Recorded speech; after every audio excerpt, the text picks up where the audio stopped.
राम राम। जय श्री कृष्णा। आप सबका मेरी दुनिया यूट्यूब चैनल पर स्वागत करती हूँ। हमेशा खुश रहो और अपने संपर्क में आने वालों को भी खुश रखो। ये मनुष्य का जीवन है, बार बार नहीं मिलेगा। हमेशा हंसते मुस्कुराते जियो और सबको खुश रखो। हम जो दूसरों को देंगे हमें भी वही मिलेगा। चाहते तो सभी अच्छा है कि सब हमारे साथ अच्छा व्यवहार करे, सब हमारा सम्मान करे और सभी हमसे प्रेम से बात करे। हमेशा यही सोचते हैं कि दुनिया हमारे बारे में अच्छा सोचे। पर आप सोचिए, हम दुनिया के साथ या दूसरों के साथ कैसा व्यवहार कर रहे हैं। हम दूसरों के बारे में कैसा सोचते हैं।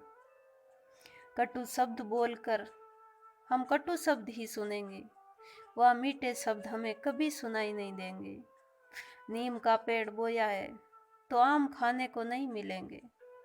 आप जो दोगे वही आपको मिलेगा। अब आप ही सोच लो कि आपको क्या देना है और क्या पाना है।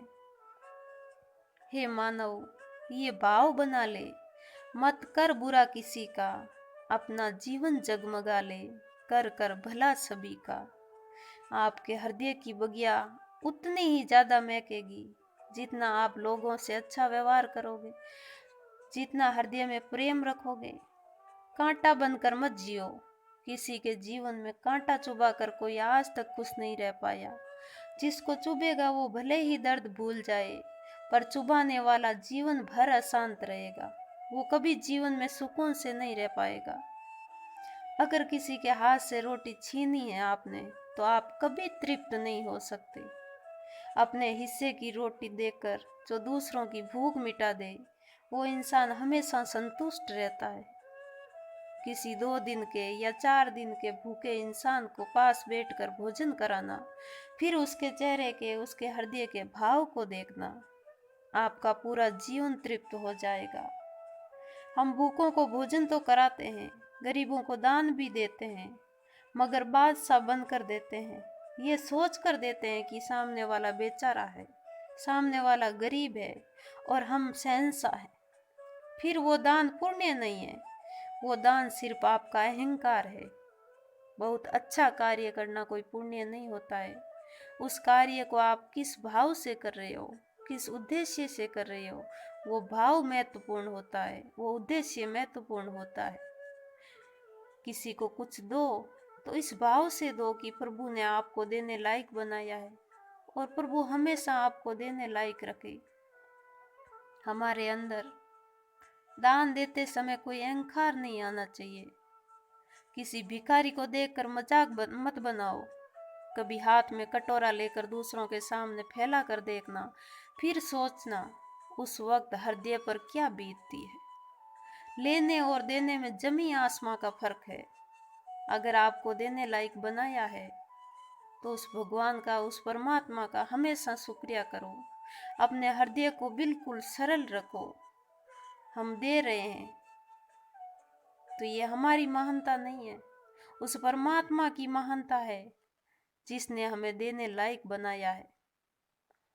हम मंदिर जाते हैं और बाहर कोई भिखारी बेटा मिल जाता है जो हमसे भीख मांगता है, मालिक कुछ दे दो, भूख लगी है, बच्चे छोटे हैं, पर हम नहीं देते। हम इतना ही बोलते हैं कि आपको मांगते हुए शर्म नहीं आती क्या, और हम बिना कुछ दिए मंदिर में चले जाते हैं। वहां जाकर हम क्या करते हैं, हम भी तो भगवान से मांगते हैं कि प्रभु मुझे दे दो। जो भी हमारी इच्छा होती है हम भगवान से मांगते हैं। फिर बाहर आ जाते हैं, फिर वही भिखारी, बाबा कुछ दे दो, और हम गुस्सा करके बोलते हैं तुम भिखारियों के पास मांगने के अलावा कोई काम है क्या। भिखारी यही बोलता है, सच सच बताना, आप मंदिर में क्यों जाते हो। मंदिर में जाते तो मांगने के लिए ही हो।